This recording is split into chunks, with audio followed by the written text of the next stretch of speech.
And this might be kind of where state parks is coming into play. Like we got called Sunday for a broken back.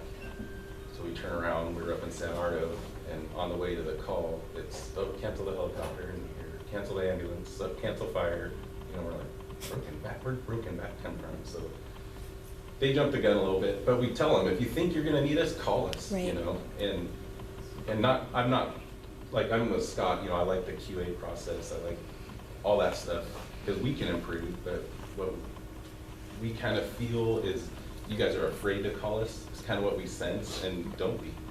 We're there, we're just like, you guys were on our ship. If you think you're gonna need us, call us, we'll go out, just because we might get to the why before you, we can land and assess, like I said earlier. We don't have to transport, we can put another set of hands on scene, you know, whatever you guys need, we're there.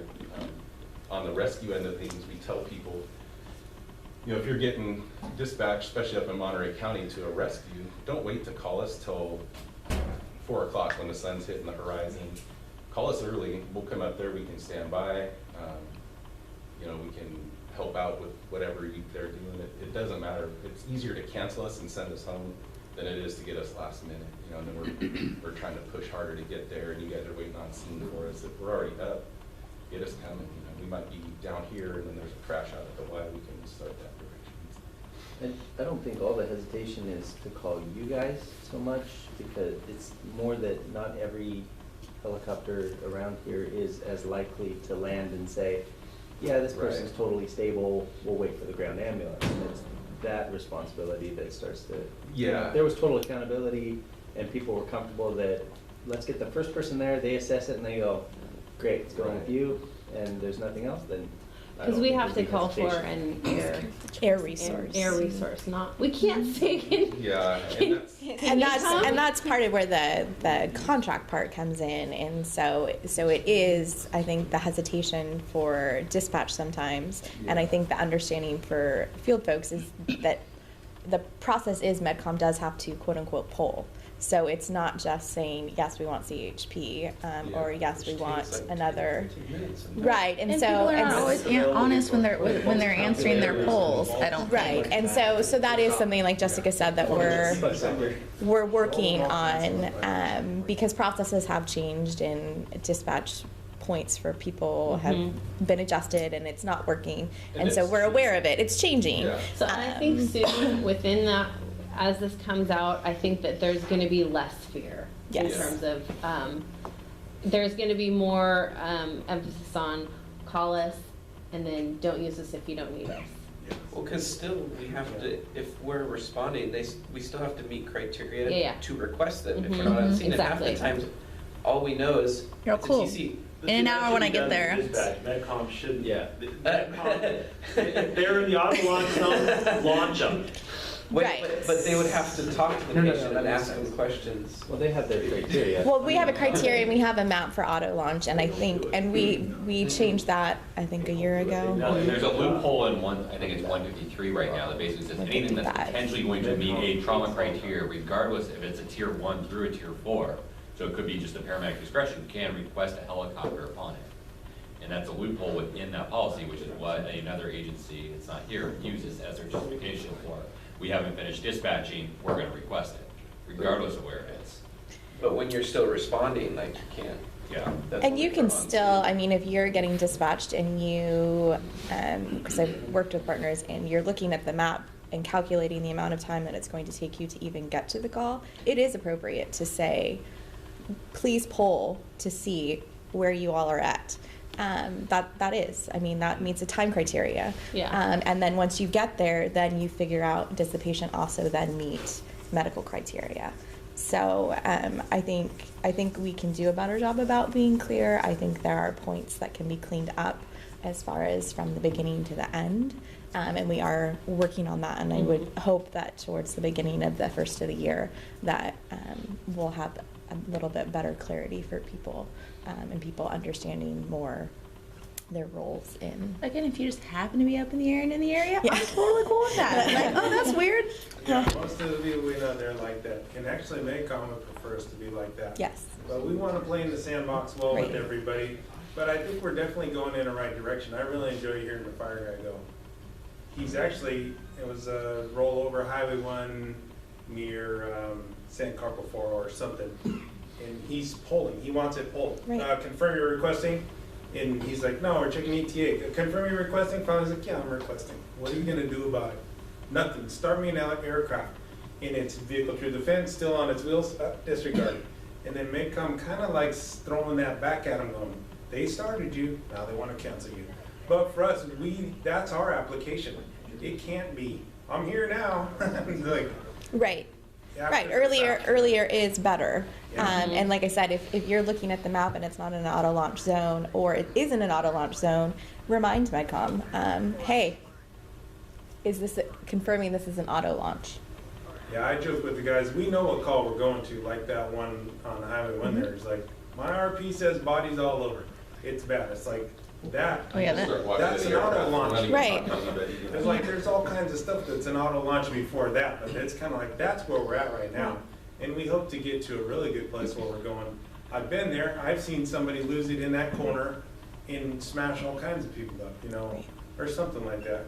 We're good with it. We don't need the transport. Like you say, we want to play well, you know, the abuse is on that side of it. Right. We're here now. I worked Hollister Gilroy on my first assignment in CalStar up there. I felt like they were a bunch of bullies. They got dispatched to everything on Pacheco Pass. And Pacheco Pass from San Luis Reservoir all the way to the 101 is not really a pass anymore. Now they're in the city and like, hey, it's still 152. So they're overhead. And now I was thinking, now the medic is like, okay, now what's my transport times? They're actually overhead and they're more of a nuisance, you know? And so I try not to do that. Sometimes our pilots, let's go to that, let's go to that. And I was like, well, I'm sure they don't want to be harassed by us. They definitely don't want us low level going, and I was like, can't even hear it. So you guys wouldn't be landing in Santa Maria city limits right on Broadway? No, if we can go to Marion from there. Yeah, that's classic. That's exactly what they're doing up there in Santa Clara County. They're taking those calls. I remember checking to the AMR medic. He's got a bicyclist, femur fracture, completely isolated, totally coherent, and they're taking him to the LZ. And I thought, man, our ambulance company we work for, they'd be pretty mad if they didn't get the transport on this guy. And he goes, yeah, we're going to bill him too. We're going to bill him from the scene to the LZ, and then the helicopter's going to bill him from the LZ to Santa Clara Valley up there. And I thought, No bill. that's not right. I was like, we'll pull traction on that guy and drive him all over Channel all day long. He's pretty much missing. When you guys give ETAs to MedCom, is that assuming from the ones you've already lifted? Exactly. Yeah, so a lot of times they'll poll us, and it's like, don't call me back in 7 minutes and then say I had a 12-minute response time 12 minutes ago, you know, so you're right. It's from when they finally tell us, okay, you guys are getting it, go ahead and go. And to us, we agree, we don't want 2 aircraft in the same area. It's not very safe to land offsite with another aircraft in the area unless we're communicating. So for us, you know, like the policy's written, if all things are equal, an air ambulance is coming, you know, and that makes perfect sense to us. And then if we come available, we have to save greater than the 10 minutes or whatever it is. We try to be super fair about that. We're like, okay, startup, everything, this is what we're looking at. So traditionally, we'll take the distance, Takes all that. divide it in half, because we cruise about 130 miles an hour, and then we'll give a startup, maybe a 5-minute startup. Okay, so you do factor that in if We you were do. immediately requested and you Totally. said this is our ETA, that's not, this is our You ETA. do. Just 5 minutes divide later, it I in can half, say, yeah, exactly. So that's the thing with those guys in Santa Maria, Yes. they still gotta get out of the airport, you know, and they can argue all they want. To us, the pilot at the beginning of the day, they know what the weather's like in San Jose, Fresno, they know where we potentially may go and how we're gonna handle it, how we can get out of our own airport. There's different restrictions on the aircraft, you know, visibility and whatnot. So we would factor all that in. He's gonna have to fly out to a taxi point. We're gonna try to talk to some guys up in Oakland to even get out of our airport, you know, so we'll try to factor that in as well and try to be fair about it. You know, it's funny, we'll hear the numbers and it's kind of like, hey, they're gonna say 20, say 19. And like, okay, whatever, you know. And then, Yeah, we've given ETAs and gotten canceled on calls that are closer to us, so if they give a couple minutes. lower than us. It's like, Yeah. Yeah. how's that happen? 30 We got minutes less- later. Or Yeah. we have less mileage. So that, I mean, we're watching that. Lots So of it people is. are watching that. We've heard that before, where it's, oh yeah, we're gonna have a 15-minute ETA launching now, and then they get on scene 27 minutes later, you're like, We were on a That call work. on 166, this was, again, quite a few years ago. But they used to just call and complain on everything we did, so that's why I get all like defensive, like, what are they talking about? Every call we ran, they were calling the EMSA to complain on us, and it's like, we're just helping out, we're doing our thing. No good deed. So we go to this crash on 166, and we're already out. We're going to a rescue kind of out in Kuyama. And en route to that, the people get on scene. Not cancel, it's just it's like just a broken arm. The guy like wants to AMA and drive himself to the hospital. So as we're turning around, this motorcycle crash comes on 166. So I pipe up, give an ETA like 7 minutes. We're about 7 minutes away. And CalStar's launching and says they got like a 5-minute ETA, and I'm like, well, that's impossible from the airport, but whatever. So we get on scene, there's multiple victims, I think 2 fatals and a couple criticals, and we get on scene and we're orbiting, and I hear CalStar go on scene. And we're like, holy crap, we're freaking out, where are they now? So I'm trying to call them on CalStar, go, you're on scene, we're on scene, like where the hell are you guys? And that's kind of bad juju, the pilot should be talking. So we land, and there's not a CalStar to be found. We're like, huh. Well, they put themselves on scene, and as we're loading up our patient and leaving, they're coming in on their final. We're like, oh my God. But again, that was like back in 2006. I think things have gotten better since then.